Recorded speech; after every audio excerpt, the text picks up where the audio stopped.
buenas tardes, queridos hermanos, un placer saludarlos. Tal vez no he saludado a algunos, pero aprovecho este momento para saludarlos. Dani, bienvenida, qué bueno verte.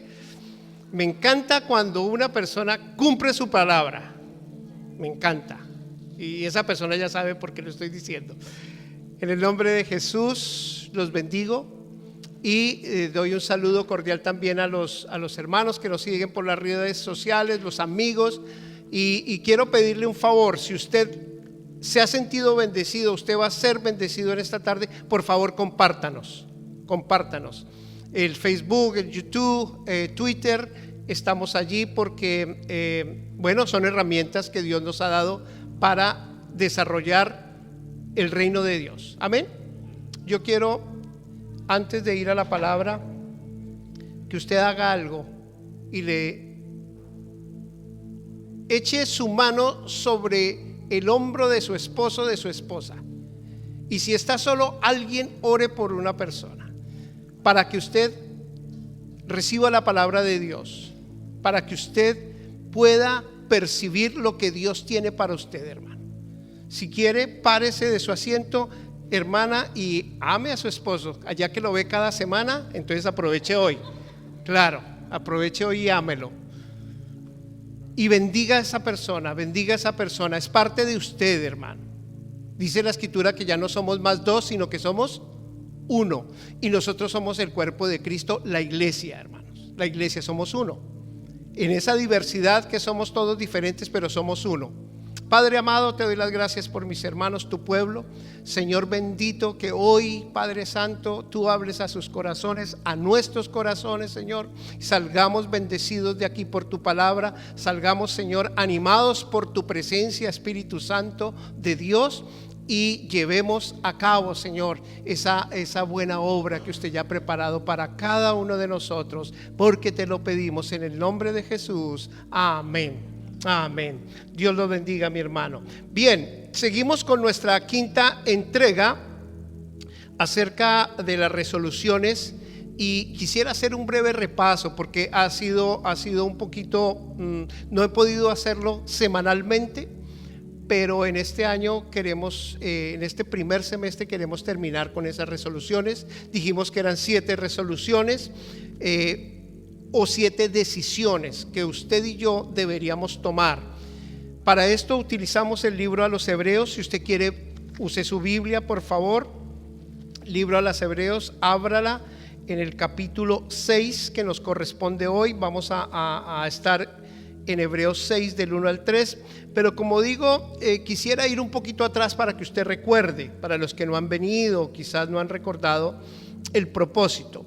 Son 7 resoluciones que encontramos en este libro, y encontramos un paralelo de la iglesia con el pueblo hebreo de ese momento, con los judíos recién convertidos que estaban allí. Y esta carta en particular es una carta muy práctica, hermanos, que yo quiero que usted la tome para su propia vida, para que usted la lleve a cabo, la desarrolle. Entonces, estas 7 declaraciones están en un imperativo plural que indican resolución, decisión de llevar una tarea a cabo con una buena actitud. Hay cosas que a veces hacemos nosotros a la mala, con mala cara, ¿no? Como que hay que hacerlo. Pero estas resoluciones que el Señor nos dice, o no, estas 7 resoluciones que nos incluyen a todos, hablan de un deseo de hacerlo. Amén. De una motivación positiva, por decirlo de una actitud que usted tenga de alegría, de gozo por hacer la palabra de Dios. Entonces, todas estas resoluciones han de realizarse en un contexto plural, porque habla de temamos, fue lo primero que encontramos en Hebreos 4:1. Número 2, diligentes. Hablamos también de retengamos. Número 4, acerquémonos. Número 5, mantengamos firme. Y el último está considerémonos los unos a los otros. Y hoy es en especial, me motiva mucho este tema porque dice vamos hacia adelante. ¿Usted es de las personas que quiere ir hacia adelante? Que quiere triunfar, que quiere o le gusta quedarse así como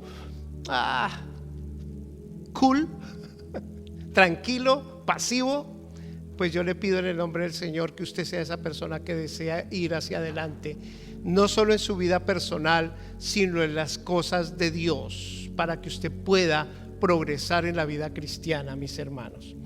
Entonces, ojalá que haya un amén acerca de eso. Vamos hacia adelante, hermanos. Bendito sea el Señor, que los que dijeron amén tienen esa convicción, que tengan esa convicción. Vamos a considerar esta declaración, como les dije, Hebreos 6 del 1 al 3, entendiendo que esa proclamación nos edifica individualmente. No coja a su esposo o a su esposa diciéndole esa palabra es para ti, sino que empieza, no, yo veo miradas, no habla uno algo y empiezan a mirar, ¿no? Como ahí la sospecha, la acusación. Daniel está de buenas hoy, no tiene a quien mirar. Entonces, la primero que vamos a considerar es leerla y dice: por tanto, dejando ya los rudimentos de la doctrina de Cristo, vamos hacia adelante a la perfección, no echando otra vez el fundamento del arrepentimiento de obras muertas, de la fe en Dios, de la doctrina de bautismos, de la imposición de manos, de la resurrección de los muertos y del juicio eterno. Y esto haremos si Dios en verdad lo permite. Es un tema un poquito complicado, un poquito difícil, pero trataré de explicarlo, que el Señor me dé sabiduría para hacerlo y que ustedes salgan bendecidos el día de hoy. Lo primero a considerar es que es un rudimento. ¿Qué es un rudimento? Es el desarrollo, encontré esto para ustedes, es el desarrollo imperfecto o primitivo de algo. Es lo básico, son verdades elementales, son verdades primarias que nosotros vamos adquiriendo en nuestra vida. Un rudimento es lo primero que tú aprendes. Por decir algo, cuando llevamos a nuestros niños al colegio, en su preschool o en la primaria, no sé, en otros países nosotros es primaria y secundaria, y como que en la primaria recibimos las bases o los rudimentos para poder después pasar a un nivel más alto. ¿Lo entienden? Entonces dice aquí la escritura que dejemos los rudimentos, que los dejemos aparte. ¿Por qué dirá esto el Señor? Porque es necesario para el crecimiento. Entonces quiero que usted entienda esto. ¿Los rudimentos son necesarios? ¿Qué creen ustedes? Amén, totalmente. Un niño necesita gatear para poder caminar y necesitará caminar para poder correr. Entonces son importantes, pero van quedando atrás. El apóstol Pablo decía: cuando era niño, yo hablaba como niño, pensaba como niño y actuaba como niño, pero ahora que soy un hombre, hablo y debo comportarme como un hombre. Amén.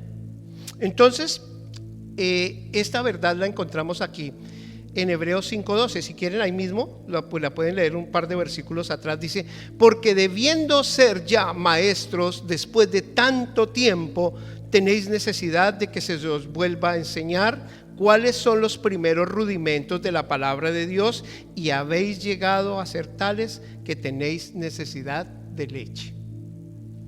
¿A qué nos estamos refiriendo, hermano? A una vida cristiana en la cual hace 5, 10 o 15 años conocimos al Señor. No sé cuál es tu caso, pero hay un estancamiento, como que nos quedamos ahí con los rudimentos, con lo básico, aprendimos esas cosas y nos estancamos allí. No hay un desarrollo, no hay un crecimiento, no hay un vamos adelante, porque no puede. Hemos concluido que no podemos darle la tarea de un hombre a un niño. No se puede, porque es niño, porque todavía un niño no obedece, hermanos. ¿Se han visto que el niño hay que irlo educando para que obedezca, y el niño hace pataletas y regañadientes y todo eso? Las mamitas saben. Pero llega un momento en que ellos van creciendo y van adquiriendo entendimiento, y nosotros los vamos guiando y ellos empiezan a entender por qué deben obedecer, por ejemplo. Antes no, pero en la vida cristiana también puede suceder esto. nos podemos ir quedando en esos rudimentos y aún no salimos de ahí. Y aquí menciona algunas de esas cosas. Menciona, por ejemplo, dice, dejando la doctrina de Cristo, vamos hacia adelante a la perfección. Es lo primero que vamos a encontrar. Entonces, para comprender más, para comprender mejor, necesitamos analizar el propósito principal del libro a los Hebreos. Y el libro a los Hebreos, mis hermanos, no es otra cosa sino la gloria de Cristo. Es llevar al Señor delante de esos judíos primarios a mostrarles que Jesucristo es más grande, que es más poderoso, que es único, que es irrepetible, incomparable. Les digo que esta carta estaba dirigida a judíos recién convertidos y ellos era difícil poder tragar toda esa información porque ellos tenían una proclamación que siempre aprendieron desde su vida inicial en el judaísmo, y era un solo Dios verdadero. Ellos crecieron con la ley de Moisés. Dios se presenta a ellos a través de esa ley, pero ellos hacen siempre una proclamación. Siempre hablaban el único Dios. El resto de las naciones alrededor tenían cantidad de dioses, pero si ustedes se dan cuenta, el judaísmo, de donde venimos nosotros, al cristianismo, solo son monoteístas, un solo Dios verdadero. Entonces, al llevarlos a esto, el apóstol, no sé, hay un debate acerca si fue Pablo, si fue no, yo creo que fue Pablo, los lleva a mostrarles la deidad de Jesucristo, a Jesucristo como el más grande, como el único, como el Dios de dioses. Yo no sé si tú has pensado en eso. ¿Tú cómo consideras a Jesús? Hoy decía mi hermano una verdad: ¿el Señor es amor? ¿Sí o no? Amén. ¿Están de acuerdo? El Señor es amor, pero ¿saben qué? El Señor es justicia. El Señor vino como cordero fiel para ser inmolado, pero el Señor vendrá como el león de la tribu de Judá. El Señor vino y fue manso y humilde de corazón, pero Él dice que viene como llama de fuego, que Él viene como fuego consumidor, que Él viene en su característica de juez. Y yo quiero recordarle algo a usted: es muy lindo saber que Dios es amor, pero Él, así como ha cumplido esa tarea de bien y precisa, Él también cumplirá su tarea de juez, porque el Dios de los cielos dice que ha dado todo el juzgar a Cristo. Amén. Por eso es que es tan importante, mis hermanos, que nosotros entendamos que si hoy hemos tenido la oportunidad de conocer al Señor, retengamos nuestra profesión de fe, que podamos mostrarle al mundo que nosotros en verdad creemos. ¿Cómo se pueden dar cuenta de que tú eres un cristiano, una cristiana, un hijo de Dios? ¿Por decir que es cristiano? ¿Por asistir tal vez a la iglesia? ¿Pueden decir sus vecinos que es cristiano? ¿O porque en su comportamiento, en su palabra, en su pensamiento está la esencia de Cristo? Amén. Eso es lo que queremos ver. Bien, entonces solo a través de la ley el judío se acercaba a Dios. O sea, él creía que para poder agradar a Dios solo podía hacerlo a través de la ley. Solo a través de la ley.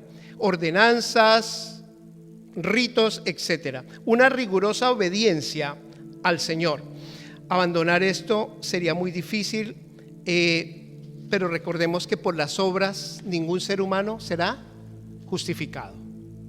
No, solo por Cristo Jesús, por la gracia, por su misericordia, por su obra en la cruz del Calvario. ¿Cómo nos puede bendecir esta maravillosa carta y cómo ha de ser aplicada en nuestra vida?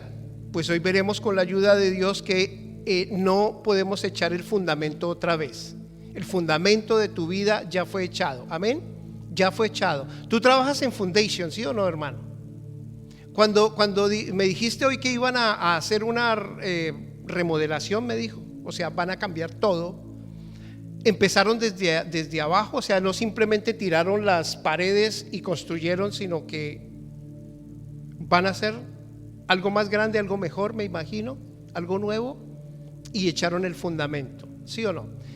Si ustedes se dan cuenta, en esa analogía hubo algo construido, algo viejo, algo que pasó, algo que ya se desecha y hay que hacerlo de nuevo. Cuando vas a construir un edificio o algo así como esto, o una casa, simplemente tienes que levantar todo el cimiento. ¿Para qué? Porque quizás tú quieras utilizar materiales más pesados o hacer más alto. Tal vez si era la casa de una planta, vamos a hacerla de 2 o de 3 y se necesita una buena fundación. Es así. En nuestro caso, mis hermanos, yo no sé cuál fue tu foundation, yo no sé cuáles fueron sus primeros pasos en el cristianismo, pero su vida que hoy vive como cristiano deja ver qué tan buena fundación recibió. Amén. Quiero repetírselo. Usted se dará cuenta en su vida cristiana tal como la lleva hoy en día de acuerdo a los fundamentos que usted tuvo, de acuerdo a la firmeza que usted tuvo. Hay hermanos, hijos de Dios, hijas de Dios, que llega la tribulación, llega el problema, llega la prueba, hermano, y se desmoronan.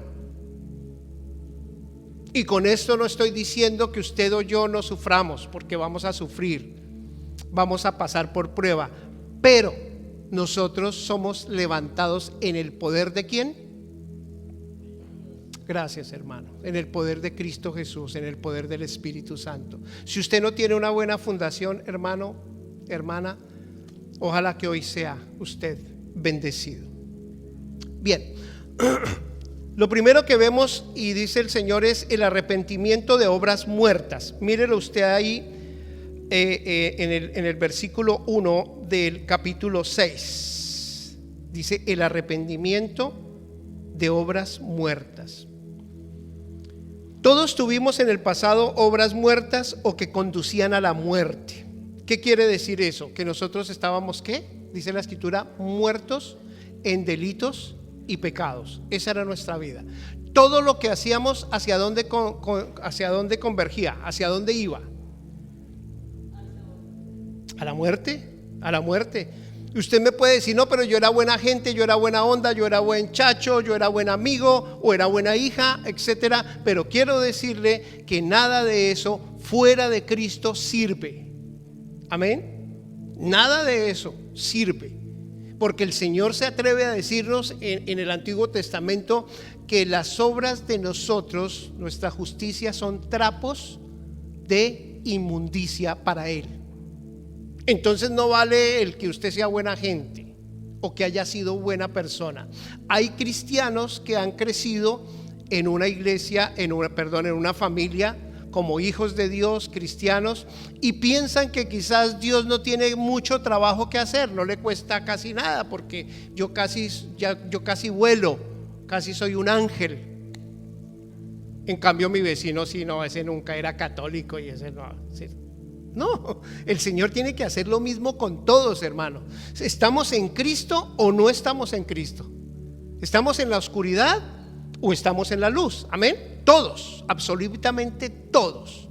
Entonces, para que usted se dé cuenta de eso, abandonar esas obras muertas. ¿Qué quiere decir? Las que desagradan a Dios y las que Él desecha. Él desecha todas esas obras. Nosotros nos presentaremos algún día delante de su trono, hermanos, créalo. Ojalá que tenga usted buen fundamento y piense que es verdad. ¿Usted cree que el Señor resucitó de los muertos? Amén. ¿Usted lo cree? Pues créalo que nosotros también vamos a ser resucitados. Pero tenemos que creer que vamos a estar delante de su trono. Amén.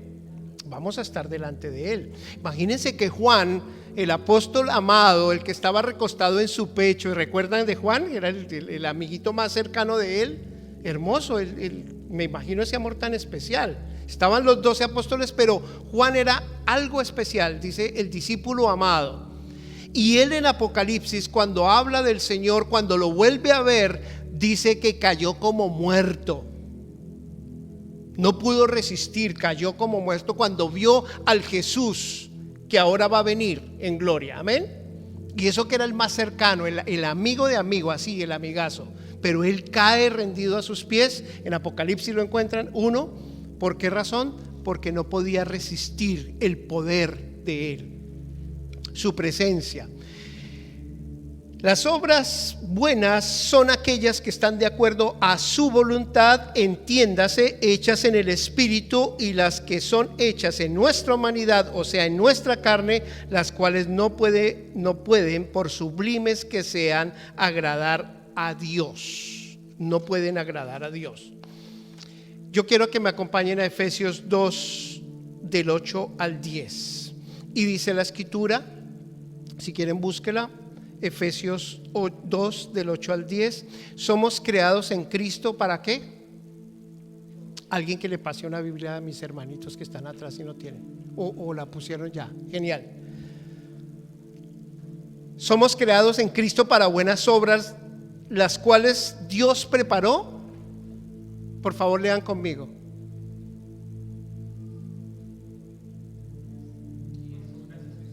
Efesios 2.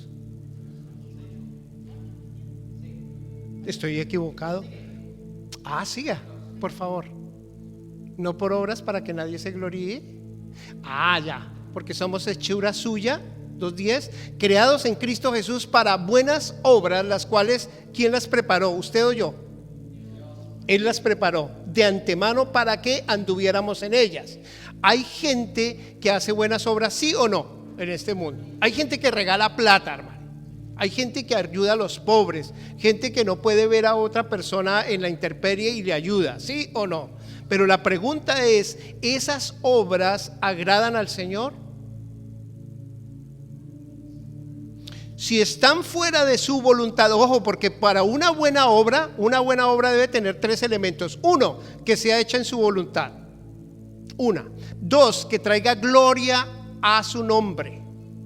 Porque yo me imagino al Bill Gates llegando allá y diciendo: míreme, fueron millones, no fue un peso, fueron millones que yo regalé para los niños pobres de África, de Asia, etcétera, etcétera. Él podría entrar sobrado, ¿sí o no? Claro, ha hecho cantidad de cosas maravillosas con esa plata, pero resulta que Dios dice en su palabra que Él preparó las buenas obras por las cuales tú y yo debemos andar en ellas. Amén. Así es el Señor. Segunda de Timoteo 3, 16, 17 dice que somos instruidos para buenas obras.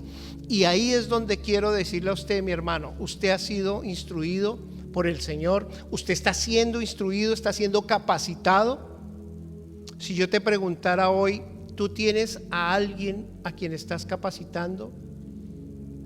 ¿A alguien que estás compartiéndole la palabra de Dios? ¿Que estás traspasando eso que Dios te dio? Si no lo está haciendo, por favor, considere hacerlo pronto. Timoteo 6, 18 dice que seamos ricos en obras. ¿Qué quiere decir? Abundantes. Tal vez nosotros miramos las obras que Dios ha preparado, pero nos gustan algunas, otras no. Vamos a suponer que usted es una persona por naturaleza dadivosa y no tiene problema con su bolsillo y servir a las misiones, pero vamos a poner otro caso donde usted sea una persona que le cuesta sacar el dinero, o simplemente usted lo dirige o lo hace cuando usted quiere, cuando usted puede, como a usted le parece, como usted lo piense. Puede suceder. Pero entonces el Señor dice que número 1, seamos instruidos, y número 2, que seamos ricos en obras.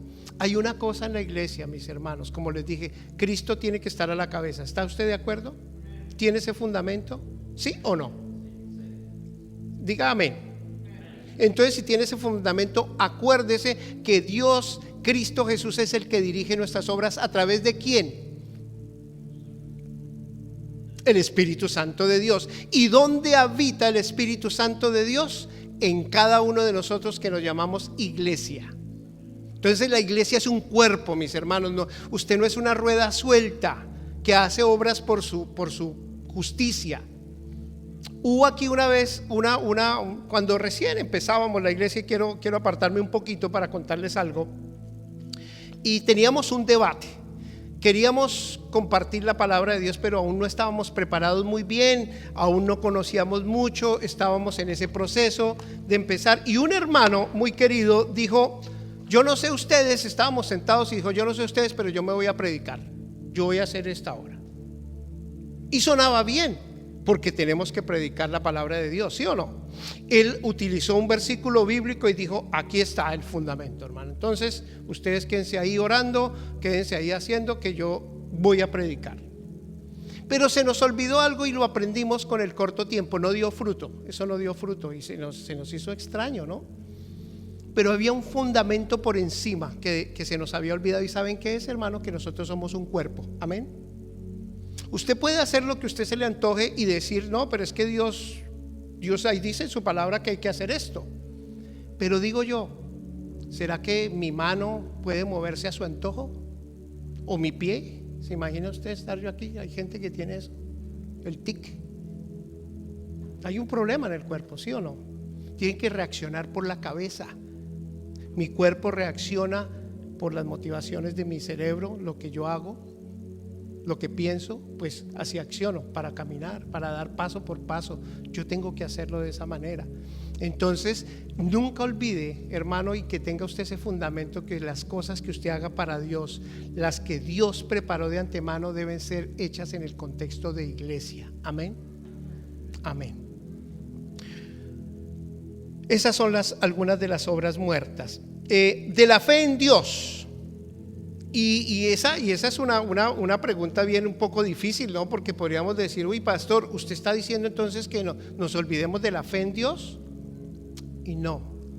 A lo que se refiere el texto, mis hermanos, es que yo he estado aquí durante 10, 11 años y a cada persona, me remito solo lo de aquí en New Zealand, a cada persona que he conocido, yo creo que el 98% me ha dicho, yo tengo fe en Dios. Yo le pregunto a la persona, ¿tú crees en Dios? Claro, por supuesto que sí. Es rarísimo la persona que me ha dicho, no, pastor, yo no creo en eso. Ayer conocí una pareja que me dijeron así, no, nosotros no creemos. Pero es raro, casi siempre dicen, sí, yo creo, yo tengo fe en Dios. Pero la pregunta es, ¿en qué clase de Dios? ¿Sí o no? Nosotros venimos de un trasfondo, la gran mayoría católico, donde conocíamos a un Dios, o nos habían hablado de un Dios, pero un Dios que nunca conocimos. Amén. Un Dios que no sabíamos quién era. Entonces hay gente que vive hoy todavía en el cristianismo diciendo, sí, yo tengo fe en Dios, pero no conoce a Dios. No lo conoce, ni le interesa conocerlo, porque cuando su palabra dice algo yo no la sé. ¿Por qué tengo que obedecer en la iglesia, pastor? ¿Por qué tengo que estar ahí junto con ellos? ¿Por qué? Pues porque la palabra lo dice, ¿sí o no? Pero ¿por qué tenemos que mandar plata a otras naciones? ¿Por qué más bien no nos dedicamos aquí a construir un edificio? ¿Quién sabe qué cosa? Pues porque la palabra nos anima. Entonces todo está en la palabra de Dios, pero es de acuerdo al fundamento que tú tengas. Tal vez por eso es que no hay crecimiento en la iglesia, tal vez por eso es que no hay más movimiento. ¿Por qué razón, hermanos? Porque en realidad cuando yo leo Mateo 28, 19 y 20 digo, no, pero eso no es para mí, eso debe ser para el pastor o para algunos de los líderes de la iglesia. Compartir la palabra, no. Yo prefiero orar. Y está bien que ore, pero hermano, todos tenemos que compartir la palabra. Amén. Es así, hermano. No lo digo yo, lo dice la escritura. Yo tengo que compartir la verdad de Dios y extender su reino. Es así de sencillo. Entonces seleccionamos ciertas cosas que nos parecen como un niño selecciona lo que le gusta jugar, ¿sí o no? Un niño. El niño coge su jueguito y se le compró tal vez el juego mejor y bien costoso, pero lo bota. Prefiere jugar con una pelotica. Así de sencillo. Él no valora, él no se da cuenta de lo que se le está dando porque él todavía es niño, no entiende. Y el Señor quiere sacarnos de ahí.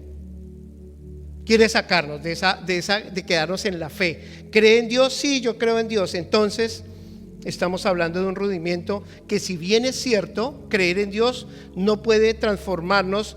O sea, les voy a decir, simplemente decir yo creo en Dios, ¿con eso estás salvo o salva? No, porque dice la escritura que los demonios creen y tiemblan, pero están fuera, destituidos de la gloria de Dios. Bien, la fe en Dios. Vamos a seguir. ¿Qué qué otro fundamento o qué otro rudimento encontramos? De la doctrina de bautismos. Estos bautismos y lavamientos no tienen nada que ver con el bautismo del Nuevo Testamento. Les voy a recordar, ¿se acuerdan cuando el Señor Jesús fue bautizado? ¿Por quién fue bautizado? Por Juan. ¿Y cómo se llamaba el bautismo de Juan? Bautismo de arrepentimiento. Y podemos pensar, bueno, ¿y Jesús? ¿Él tenía que arrepentirse? ¿Él tenía que ir allá? Muchos contestan que no. Bien, sí, pero la cosa es saber por qué. ¿Por qué él tuvo que ir allá? Porque él dice que conviene hacer toda justicia, o sea, era algo que él tenía que hacer. El Padre es justo y el Padre ordenaba hacerlo, y él dice en su palabra que él siempre fue obediente hasta la muerte, y muerte de cruz. Obediente. Él dice una palabra maravillosa: que seamos mansos y humildes de corazón, y hallaréis descanso para vuestras almas. Amén. Entonces, la doctrina de bautismos, ahí las encontramos, una cantidad de bautismos lavatorios que hacían los judíos. Eso tenían una pileta en cada lado, hermano. Han encontrado en Jerusalén cantidad de eso, había en cada calle, tenían su swimming pool para hacer los lavatorios, porque ellos lo hacían de una manera, lavados para purificarse, lavados para los sacerdotes, lavados para los nuevos convertidos, etcétera, etcétera. Ahora nos remitimos. ¿Usted ya ha pasado por el lavamiento en agua? Tú tienes hasta 2, ¿no? Aquí mi hermano creo que 2 o 3 tiene 2, o sea, este está re bien lavado. Imagínense que hay congregaciones que le dicen: usted ya se bautizó, y dice el parroquiano: sí, ya estoy bautizado. ¿Dónde? No, en la iglesia de Cristo allá en Christchurch. No, me da pena, pero si quiere entrar a la congregación tiene que bautizarse aquí, y lo bautizan otra vez. Es verdad, hermanos, es así. Hay congregaciones que creen que el bautismo allá es más poderoso.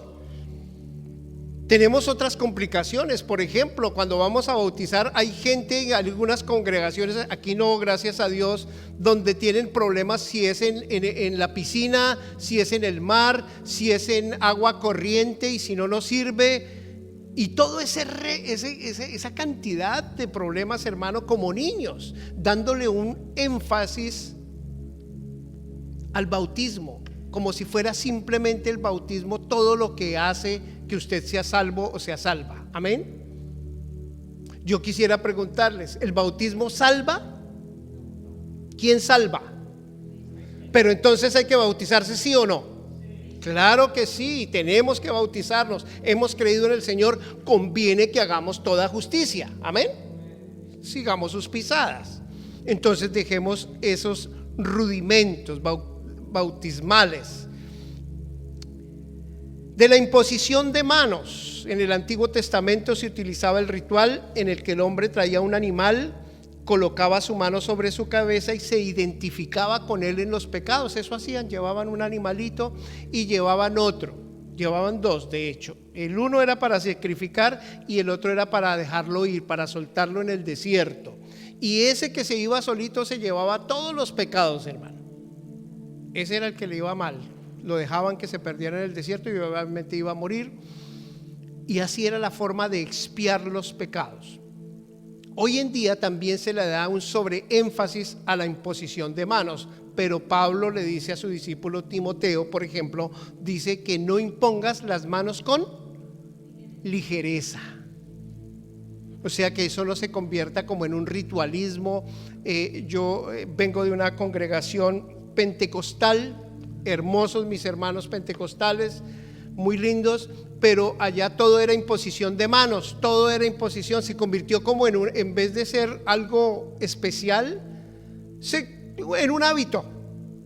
Ibas tú por el pasillo: hermano, voy como dolor de cabeza un poquito, no me siento bien, y pum, de una vez llegaba un hermano y en el nombre de Jesús, y todas estas cosas, las cuales están bien.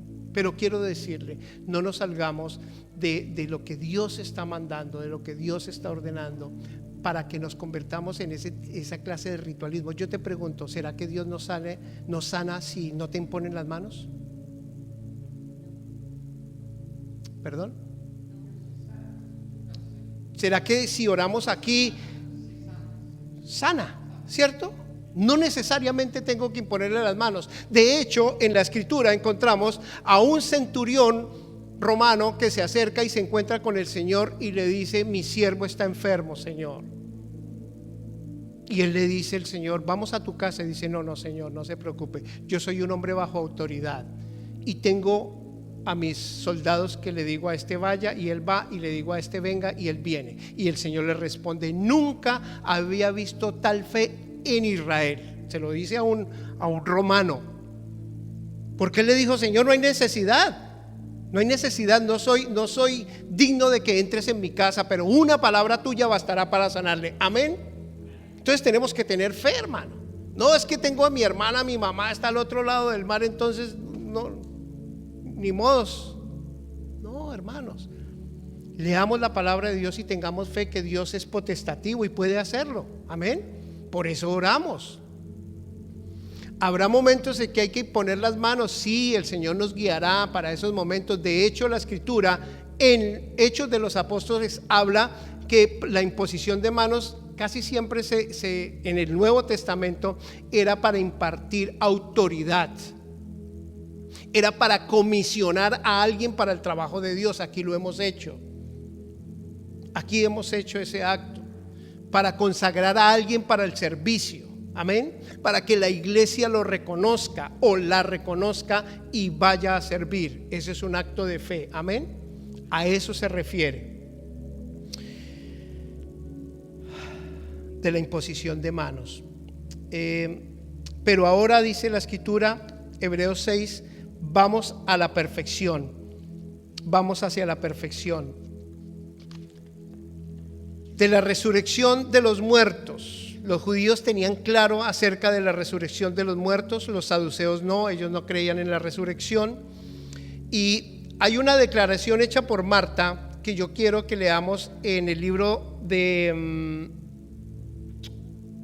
Juan, la resurrección de Lázaro. Juan 11, por favor, hija. No recuerdo exactamente el versículo, pero está en Juan 11. Y vemos allí un pasaje que quiero que leamos juntos acerca de la muerte de Lázaro. 17 dice, gracias hermanos, dice: vino pues Jesús y halló que hacía ya 4 días que Lázaro estaba en el sepulcro. Y muchos de los judíos habían venido a Marta y a María para consolarlas. Entonces Marta, cuando oyó que Jesús venía, salió a encontrarle, pero María se quedó. Y Marta le dijo al Señor: si hubieras estado aquí, mi hermano no habría muerto. Mas también sé ahora que todo lo que pidas a Dios, Dios te lo dará. Jesús le dijo: tu hermano resucitará. Miren la respuesta de Marta en el 24. Marta le contesta: yo sé que resucitará en la resurrección en el día postrero. O sea, en realidad Marta sabía que sí, ella creía en la resurrección, pero que esa resurrección iba a ser ¿cuándo? Adelante, en lo último. Yo sé, Señor, yo creo en eso, pero yo sé que pero antes le había dicho: pero yo sé que lo que le pidas a tu padre, Él lo hará. Entonces como que ahí hay una ambivalencia, una contradicción de términos, porque ella está diciendo: sí, Señor, yo creo en esa doctrina, pero yo sé que será al final de nuestros días. Quiero decirles una cosa, mis hermanos: nosotros hemos resucitado con Cristo en Dios. Amén. ¿Usted lo cree? ¿Usted tiene ese fundamento firme? Usted ya nació en Cristo Jesús. Usted y yo fuimos muertos. Dice la escritura que nuestro viejo hombre fue llevado a la cruz del Calvario, pero que ahora hemos sido levantados juntamente ¿con quién? Con Cristo Jesús. Entonces ese fundamento debe estar firme, ese fundamento debe estar ahí, pero nosotros debemos seguir hacia adelante. No podemos quedarnos ahí solo en ese tema esperando. Hay gente que se conforma, por decirlo de alguna manera, con saber que va a resucitar. Yo ya tengo mi pasaje, yo ya estoy ahí adentro, yo ya estoy ahí en la barca, no hay problema. Y le preguntan a uno, pero seguro que ya estoy salvo, salva, sí, hermano, sí, claro. Entonces ya, todo está hecho, porque Dios lo hizo todo. La pregunta es, hermanos, ¿para qué nos resucitó el Señor? ¿Para qué nos dio esa nueva vida? ¿Para qué Él te salvó? Yo quiero que tú pienses un momento en eso. Gracias, hermano, para glorificar a Dios, entre otras cosas, para servirle, para escuchar su palabra, para obedecerle, para bendecir a las naciones, hermanos. Les decía, y hoy leíamos ahí, que para que nosotros brillemos como luminares en el mundo, no con tu luz, por favor, deje de alumbrar con su luz, porque el Señor habla de la luz que hay en algunos hombres que son peores que las tinieblas, hermanos. Que la luz sea Cristo, que la luz no sea tu voluntad, lo que tú piensas, dices y crees, sino que la expresión de ti sea Cristo Jesús por medio de su Espíritu Santo. Amén. Eso es lo que le apuntamos. Del juicio eterno, el final, es lo último rudimento que encontramos. El Evangelio nos presenta al Señor Jesucristo como nuestro Salvador, como nuestro Redentor, como el Cordero sin tacha que ha sido entregado por nosotros. Pero vale la pena recordar que el verdadero Evangelio, hermanos, el verdadero Evangelio lo muestra Él como el Rey de Reyes y como el Señor de Señores. Hay gente dentro del cristianismo que tiene a ese Dios, simplemente de ahí no se mueven. Jesucristo, el Cordero, el Corderillo, el inmolado, el que me salvó, genial. Pero Jesucristo es más que eso, hermanos. Y quiero que usted lo sepa. Salga de ese rudimento. Jesucristo es el que lo va a juzgar a usted y a mí. Y hay gente que dice ahí en el Nuevo Testamento, dice que buscará meterse entre las peñas, que buscará que le caigan las montañas encima, porque no podrá soportar la presencia del Hijo de Dios. Si usted no teme a eso, está muy mal, hermano. Quiero decírselo, está muy mal. Porque por eso es que su vida cristiana no ha progresado, por eso usted no crece, por eso usted no lee la palabra, por eso usted no la obedece y no le interesa.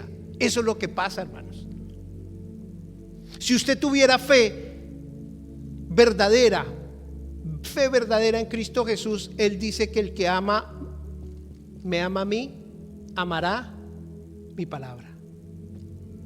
Ahí no más. El que me ama, amará mi palabra y guardará mis mandamientos, y mi Padre le amará y nosotros vendremos a hacer morada en él. ¿Fácil? No, pero yo soy cristiano, yo soy cristiana, yo me bauticé, yo creo en Dios, a mí me impusieron las manos. Eso no es suficiente, hermanos. Y ojalá que este mensaje le conmueva y pase algo en su corazón y deje de vivir así. Tienes que vivir y empezar de nuevo. Señor, no tengo la capacidad. Señor, he vivido hasta este momento de una manera diferente a tu evangelio, pero Señor, yo quiero empezar hoy. ¿Qué les parece? Esa es la palabra de hoy. Vamos hacia adelante. Levántate de donde estás y dile: vamos hacia adelante. Es cuestión de una decisión que usted tome. Amén. Usted toma la decisión, nadie la tomará por usted. Allá entraremos de uno en uno, hermanito, y usted dará cuentas de lo que usted ha hecho hoy, de lo que usted está pensando en este momento. Si de verdad usted ama su palabra, amará al Señor y guardará sus mandamientos. Amén. Es así. Números 23:19. El juez dice que estaremos delante de él y él no miente. Números 23:19 dice que él no es hijo de hombre ni hombre para mentir. Él va a cumplir lo que él dice, mis hermanos. ¿Saben por qué a algunos no les gusta leer Apocalipsis? A mí me encanta leer Apocalipsis. Ahora, hace algunos años ni me gustaba mirarlo, porque yo me sentía ahí juzgado, porque yo voy a estar delante del tribunal del Señor. Tribunal, ojo, los salvados, hay dos juicios.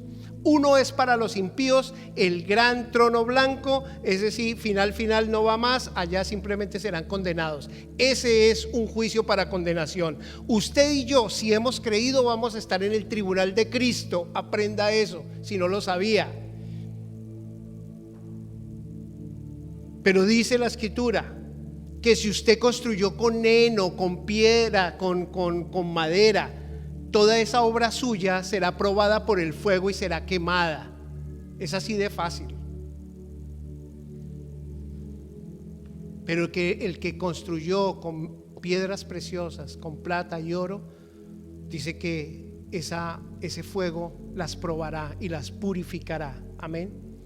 Entonces yo no sé cómo estás viviendo tu vida cristiana hoy. De hecho, este mensaje es para los hijos de Dios. ¿Estás creyendo en su palabra? ¿Estás sirviéndole al Señor? ¿Estás siendo no un oidor olvidadizo, sino alguien que honra al Señor con su palabra? ¿O se contesta usted con saber que no, yo ya soy salvo? Ya. Se acuerda hasta la fecha en que fue bautizado, pero de ahí no ha pasado nada. Amén. Por favor, que ese no sea nuestro caso. Esa es la bendita palabra de Dios. Quisiera concluir con 1 Corintios 3 del 10 al 15. Hijita, gracias. 1 Corintios 3 del 10 al 15. Yo creo que es excelente ese final para todos nosotros. Dice, está hablando Pablo, conforme a la gracia de Dios que me fue dada, yo como perito arquitecto puse el fundamento y otro edifica encima, pero cada uno mire cómo sobreedifica. Ya tenemos el fundamento de Cristo, ya tenemos la palabra de Dios y tenemos que seguir adelante, pero cada uno mire cómo lo hace. Dice el Señor, porque nadie puede poner otro fundamento que el que está puesto, y este es ¿cuál? Cristo Jesús. Solo en Cristo, hermano, solo en Él. Y si este fundamento alguno edificare oro, plata, piedras preciosas, madera, heno y hojarasca, la obra de cada uno se hará manifiesta, porque el día la declarará, pues por el fuego será revelada. Y la obra de cada uno, cual sea, el fuego la probará. Si permaneciere la obra de alguno que sobreedificó, ¿será qué? Recompensado. El Señor te va a recompensar. Nos va a recompensar, hermanos. Él no olvida ninguna de las cosas. Él dice una cosa bellísima. Él dice que aunque sea un vasito de agua que dimos a estos pequeñitos, un vasito de agua fría, seremos premiados por eso. Amén. Pero tiene que ser el fundamento Cristo Jesús. Nuestro fundamento es ese, hermanos queridos. Entonces les animo, de verdad les animo a que vamos hacia adelante. Ese es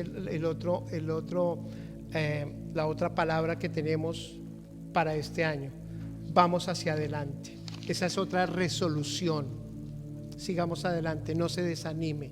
Ya empezó por algo, siga adelante, siga adelante. Para eso es el cuerpo de Cristo, para amarnos, para unirnos los unos a los otros. El que está débil, el que está cansado, habrá alguno más fuerte, dele la mano, levántelo, levántela en el nombre de Jesús. Por favor, póngase en pie, vamos a orar y vamos a darle gracias a Dios por su bendita palabra. Al final de 1 Corintios habla de que nosotros también podemos edificar con oro, plata y piedras preciosas. Esas, hermanos, ese oro, plata y piedras preciosas son la palabra de Dios. Son esas buenas obras que Él preparó de antemano.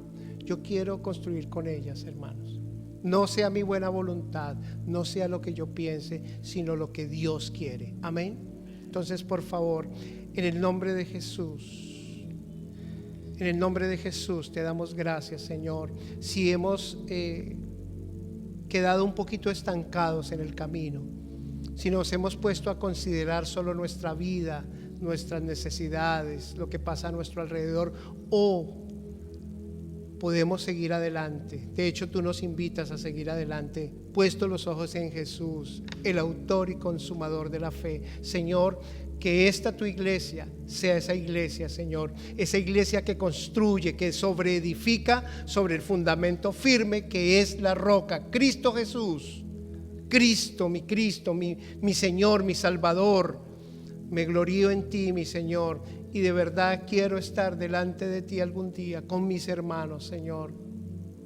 Yo quiero estar contigo, Señor. No asustado, no medroso, no preocupado, porque sé que he cumplido con tu palabra, Señor. Y hoy sea el momento para pedirte perdón si he fallado en esto. ¿Por qué no le pide perdón hoy al Señor si usted considera que esta palabra es para usted? Y allí donde usted está, mire, le garantizo que si usted se postra delante de Él con un corazón humillado, el Señor lo restaurará, el Señor lo levantará, porque un corazón contrito Él no rechaza. Hoy venimos delante de ti, Señor, confiados en que seremos empoderados de nuevo, Señor, que seremos puestos en el camino, que lo cojo no se salga del camino, dice tu palabra, Señor.